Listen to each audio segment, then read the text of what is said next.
Bonjour à tous, alors aujourd'hui on est là pour vous présenter Élise qui est experte du coup en coaching de développement personnel, professionnel et aussi coaching conjugal. Est-ce que Élise tu peux te présenter en quelques mots, nous expliquer ce que tu es et ce que tu fais? Oui, bien sûr, bonjour. Donc Élise, 30 ans, je suis donc la créatrice de Élise M Coaching, qui est donc une agence de coaching en développement personnel, professionnel et donc coaching conjugal.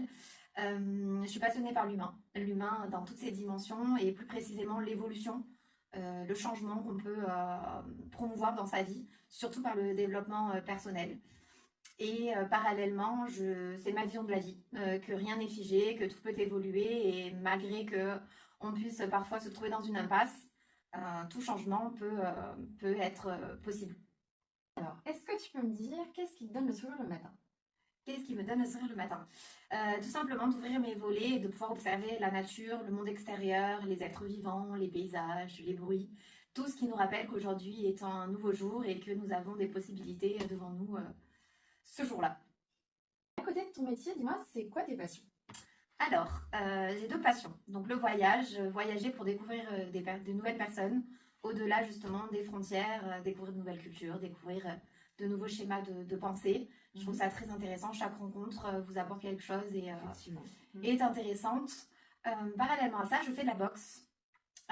Donc je pense que c'est un sport qui permet justement de bien gérer ses émotions, de pouvoir aussi lâcher prise et de faire le vide dans sa tête en se concentrant sur une activité qui est assez intense, énergique. Voilà, tout à fait. Et si dans la journée tu as un coup de mou, du stress, comment tu fais pour le gérer? Alors, dans un premier temps, je prends une pause. Je pense qu'il est nécessaire de prendre une pause et de comprendre pourquoi cette émotion négative ou ce sentiment négatif est arrivé à ce moment-là. Et puis enfin, de pouvoir en fait interpréter, puisque je pense que chaque émotion qui arrive à un moment donné a un message à nous transmettre. Donc, dans un dernier temps, pardon, c'est de pouvoir interpréter cette émotion, pourquoi elle est arrivée à ce moment-là. Et puis après, de prendre du recul pour ne pas la laisser justement prendre, submerger, prendre place et ne plus pouvoir gérer le reste de sa journée, de son quotidien. Alors, dis-moi, c'est quoi ta contribution dans la vie de tous les jours pour rendre ce monde un peu meilleur?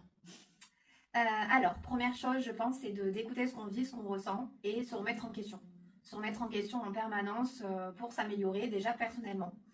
Et dans un second temps, je pense que c'est l'exercice de mon métier, puisque du coup, je suis là pour participer justement à l'évolution, à l'amélioration des personnes que j'accompagne, pour qu'elles puissent exploser leur plein potentiel, booster leur énergie et retrouver confiance en elles.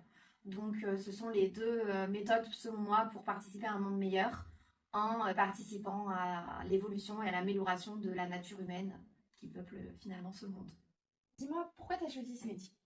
Alors, à chaque grande étape de ma vie, que ce soit personnellement ou professionnellement, j'ai choisi d'être accompagnée par un coach. Alors, parfois, c'était simplement pour apprendre mieux à me connaître, et parfois, c'était pour être accompagnée justement pour un grand changement et pour confirmer une direction de vie. Parallèlement, je suis passionnée par l'être humain dans toutes ses dimensions. J'ai commencé à lire beaucoup de livres sur le développement personnel, ce qui m'a amenée à m'intéresser à ce domaine. Donc, j'ai consulté un coach en développement pro et j'ai entamé une reconversion. Alors, à savoir que j'ai commencé par faire une formation et obtenir un diplôme sur du coaching en développement pro. Et par la suite, j'ai complété ce diplôme avec diverses formations dans le développement personnel. Et puis tout simplement, je pense que pour réaliser ce qui me semblait être ma mission de vie professionnelle et personnelle, puisqu'il faut aussi faire intervenir la partie personnelle dans ce métier, pour aider les gens à utiliser leur plein potentiel, à oser voir grand et à traverser les turbulences parfois de la vie. Alors, dis-moi, quelles sont tes 3 principales qualités pour exercer ce métier? Alors, la première, sans hésiter, passionnée. Passionnée par l'humain, passionnée par le développement personnel, puisque c'est la possibilité d'évoluer pour l'humain, et passionnée par son métier, tel qu'il soit d'ailleurs. Je pense que c'est important de pouvoir exercer un métier passion, surtout quand on travaille avec l'humain. Ensuite, je dirais la capacité à écouter.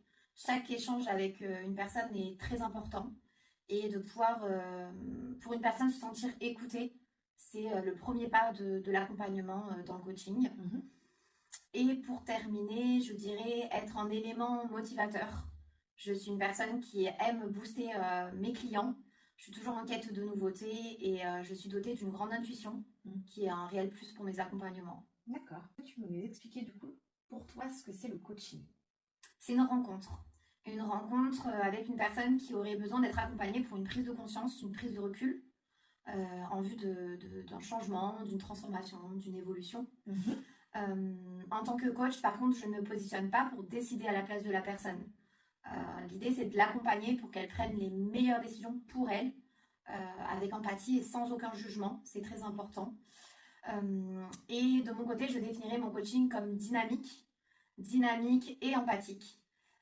Dynamique parce que j'aime bien matérialiser les échanges et donc je réalise beaucoup de mise en situation par rapport aux discussions et aux échanges que je peux avoir avec mes clients et toujours avec une grande empathie. Alors dis-moi, c'est quoi les thématiques que tu peux faire le plus travailler dans tes coachings? Alors tout d'abord, développer son leadership. Donc je suis une personne très énergique et je pense que c'est important d'avoir un développement de son leadership autant personnellement que professionnellement. Je dirais dans un second temps la confiance en soi, de pouvoir l'augmenter à son plein potentiel. C'est une notion qui intervient sur tellement de domaines de vie, que ce soit d'ailleurs en perso, en pro ou en couple. Ouais. Tout à fait.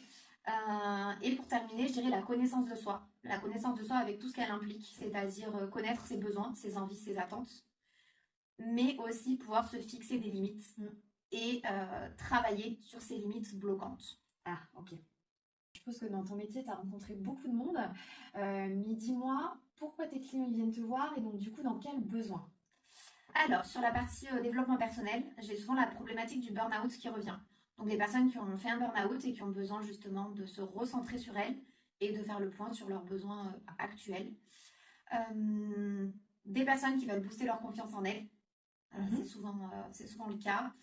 Et des personnes qui ont besoin de gérer leur stress, qui me disent, voilà, j'en ai marre d'être submergée par le stress et j'ai besoin d'être à nouveau maître de moi-même. Ensuite, sur la partie accompagnement professionnel, j'ai plusieurs situations, alors notamment des reconversions. Donc en ce moment, il y a beaucoup de personnes qui souhaitent faire une reconversion professionnelle et qui ont du coup plein de projets, mais qui ne savent pas comment prioriser et se lancer dans un métier en adéquation avec leurs valeurs justement. D'autres personnes qui viennent aussi parce qu'en fait elles ont été salariées pendant des années et qui souhaitent du coup se mettre à leur compte, mais qui ont besoin vraiment de conforter leur projet de création d'entreprise avec leur propre identité. Bien sûr. Alors déjà, merci, parce que je pense que tu as répondu à beaucoup de questions que certaines personnes peuvent se poser. Merci à toi.